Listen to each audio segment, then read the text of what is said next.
Hey, welcome back to ClearSpot. This €5 bottle on your left and the car wax on your right can either save cleaning cycles or quietly kill transmission. Hydrophobic coatings look like an easy win when applied at scale, but they can go very right or very wrong.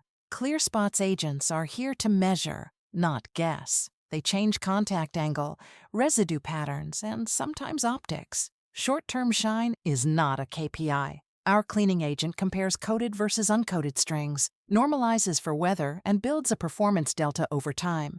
We walk through a controlled setup with matched strings, different coatings, repeated inspections, and ClearSpot logging PR and soiling recovery curves automatically. The agent runs the before and after analysis every cycle, so no one on your team has to hand-build comparison charts or fight with CSVs. When coatings make sense, how big a test block you need, and which metrics to watch before rolling anything out portfolio-wide. The coating trial protocol and a sample cleaning impact report sit in the resource list for this video. Get them by going to the ClearSpot demo page and requesting the cleaning experiment resource for this episode. Like, share, and subscribe for more solar insights. ClearSpot. Smart device, smarter decisions.